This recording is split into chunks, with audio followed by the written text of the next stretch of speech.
विषम से विषम परिस्थिति में भी आप बड़े मजबूत रहोगे, जीवन की समस्याओं का सामना बहुत मजबूती से कर पाओगे, और अगर कभी हार भी जाओ तो फिर से उठने की क्षमता भी आपके अंदर रहेगी।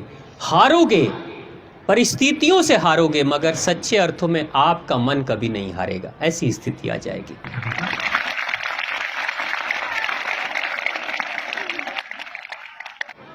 चार बजे उठना चाहिए, अच्छी बात है। अगर नहीं भी उठ पाए 4:30 बजे उठो, 5 बजे उठो, लेकिन किसी भी हालत में सूर्य के उगने से पहले ही उठ जाओ। सूर्य के उगने के बाद अगर उठोगे आप तो आपका मन कमज़ोर हो जाएगा, मस्तिष्क कमज़ोर हो जाएगा, आपकी बुद्धि कमज़ोर हो जाती है। जो कोई भी इंसान सूरज के उगने के बाद उठता है वो जीवन की समस्याओं में बहुत आसानी से टूट जाता है, उसके इरादे बड़े कमज़ोर रहते हैं, और अगर विषम परिस्थिति में कभी ज़िंदगी सामने आती है तो वो हार जाता है। सबसे पहले वो कभी सामना नहीं कर पाता।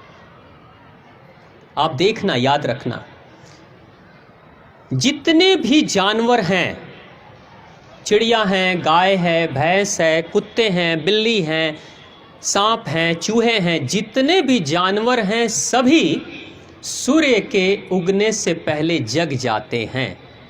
सिर्फ इंसान ही एक ऐसा प्राणी है जो सूर्य के उगने के बाद भी सोया रहता है। यही कारण है कि इस धरती पर आत्महत्या सिर्फ और सिर्फ इंसान करता है। किसी जानवर को देखा आत्महत्या करते हुए?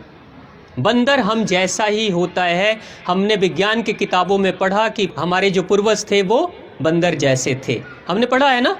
लेकिन कभी आज तक आपने सुना किसी अखबार में कि एक बंदर मानसिक अवसाद से पीड़ित होकर और पेड़ से छलांग लगाकर मर जाता है? पढ़ा?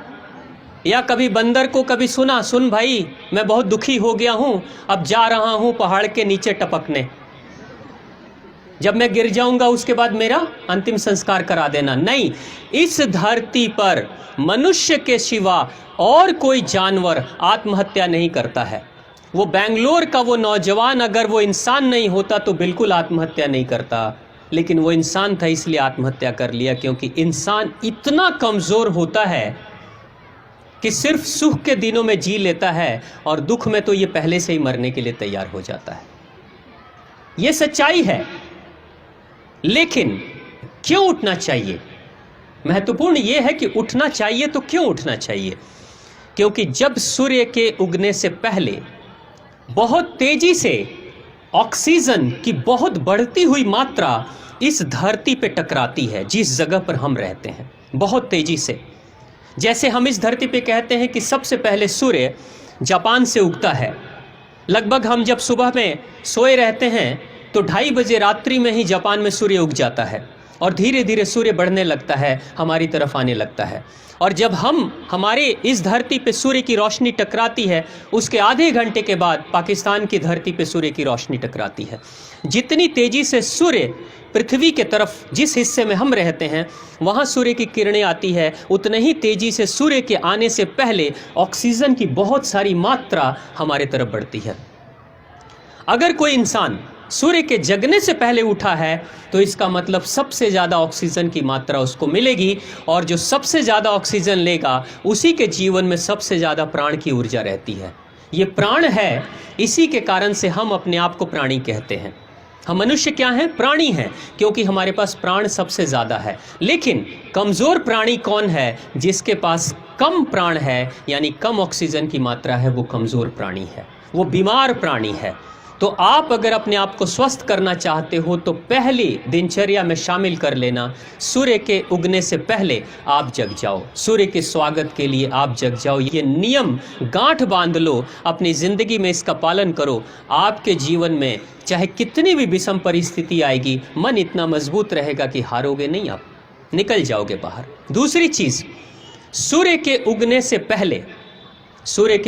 पहले अगर आप शौचालय चले गए, नित्य क्रिया से निवृत्त हो लिए। शौचालय का मतलब समझ रहे हो ना क्या होता है? शौचालय का मतलब पेट की सफाई, जिसको अंग्रेजी में कहते हैं पॉटी करना, ठीक है? शर्माना नहीं, आप शर्मा रहे हो मुझे पता है, लेकिन मुझे बेशर्म होकर आपसे बात करने की ज़रूरत है, क्योंकि ये ज़िंदगी की सच्चाई है। जो बच्चे रोज़ शौचालय नहीं जाते हैं, पेट की सफाई जिनकी रोज़ नहीं होती है, वो जीवन में कभी भी मजबूती से कोई निर्णय नहीं कर पाते हैं। हर छोटी छोटी बात में वो दुविधा में रहते हैं, कन्फ्यूज़न में रहते हैं कि मुझे ये करना चाहिए नहीं करना चाहिए, हाँ करूं कि ना करूं, आगे बढ़ूं कि पीछे हटूं, क्या करूं। वो जीवन की चुनौतियों का कभी सामना नहीं कर पाते हैं। अक्सर वो डरे डरे से रहते हैं, कांपते हुए से रहते हैं और निर्णय बेहतर नहीं कर पाते हैं। और जिस किसी के भी इंसान के जीवन में रोज अगर उसकी पेट की सफाई नहीं हो रही है तो पता है क्या होगा, वो जिस भी क्षेत्र में रहेगा वो बेहतर नहीं कर पाएगा।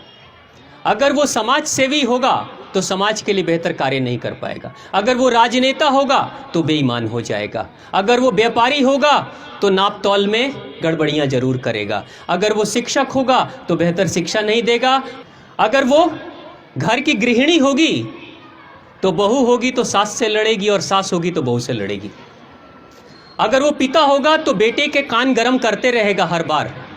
अगर वो बेटा होगा तो पिताजी से दुखी ही रहेगा और हमेशा कहेगा आपने क्या किया मेरे लिए, क्या किया, पैदा ही तो किया, इसके अलावा किया क्या मेरे लिए। ये सब जितनी शिकायतें हैं, ये सारी शिकायतों की शुरुआत पेट से होती है। जिस दिन पेट खराब होगा उस दिन आपका दिमाग खराब हो जाएगा, जिस दिन दिमाग खराब होगा उस दिन पेट खराब हो जाएगा। करके देख लेना। गुस्सा उस दिन सबसे ज्यादा आता है जिस दिन आपके पेट में गड़बड़ी होती है। उस दिन बहुत गुस्सा आएगा।